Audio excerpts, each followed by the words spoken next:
অতএব এই দুনিয়ায় বেশি দিন থাকার জায়গা নয়। কথা কন না কেন? থাকবেন। আচ্ছা, একজন দাঁড়ায় বলেন তো, আজরাইল আমার আত্মীয় লাগে, আমি মরতাম না? আছে কেউ? আজরাইল আত্মীয় লাগে? খালাতো ভাই, ফুফাতো ভাই, মামাতো ভাই, দুলা ভাই লাগে?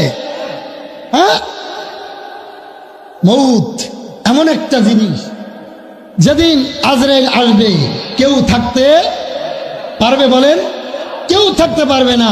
আজরাইল আসার সাথে সাথে টুসকল ফুস মারা যাবে, ঠিক কিনা জোরে কন? কিন্তু আল্লাহ রব্বুল আলামিন আমাদের জন্য মেসেজ দিয়েছে। কি মেসেজ? কুনতুম খায়রা উম্মাত উখরিজাত লিন-নাস তা'মুরুনা বিল মা'রুফ ওয়া তানহাউনা আনিল মুনকার। তোমাদেরকে দুইটি দায়িত্ব দিয়ে আমি পাঠাইছি। একটা হলো সৎ কাজের আদেশ, আর একটা হলো অসৎ কাজের নিষেধ। আপনার ভাতিজা গাঞ্জা খায়, ভয়ে আপনি কিছু করেন না, এদিকে আপনি সরকারের বড় নেতা। কথা কনে কেন?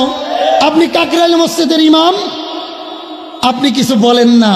আল্লাহ রব্বুল আলামিন বলে, কবরে আসতে দেরি, শেষা বাকি নাই, ঠিক কিনা জোরে কন? অতএব ঘরে হক কথা, রাস্তায় হক কথা, সব জায়গায় হক কথা বলবেন, তয় মরতে দেরি, জান্নাতে যাইতে দেরি না, ঠিক কিনা জোরে কন? বন্ধুগণ, ভালো করে বুঝবেন। আমি বলতেছিলাম, আবু বকর রাদিয়াল্লাহু তাআলার মতো নরম মানুষ পৃথিবীর জমিনে আর কেউ আছে? আসবে। নবীর পরে আবু বকর সব থেকে বেশি কি নরম, নরম নরম নরম। তো আবু বকর রাদিয়াল্লাহু তাআলা রাস্তা দিয়ে যাচ্ছে, মনোযোগ আছে? ফিনহাস একজন ইহুদি যুবক নবীজিরে গালিগালাজ করতে করতে রাস্তা দিয়ে যাচ্ছে।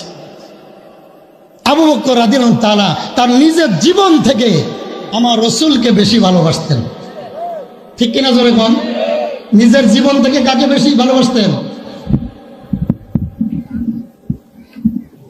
জোরে বলেন, কাকে? নবীজিকে।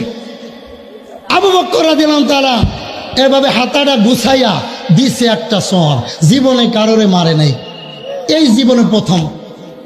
ফিনহাস কান ফেটে গেছে, রক্ত ফিনকি দিয়ে বাইর হয়েছে।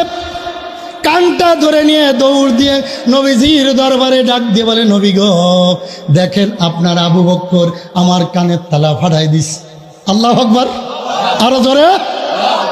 মজা পাচ্ছি না, যুবকরা একটু ভিতরে আস।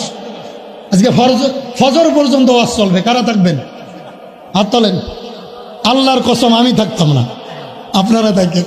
ওয়াজআলনা নাওমাকুম সুবাতা, ঘুম একটা ইবাদত। কথা কন না কেন? নবীজির কাছে বলে, ইয়া রাসূলুল্লাহ, ইয়া হাবিবাল্লাহ, আবু বকর দেখেন আমার কানের তালা ফেরাই দিছে।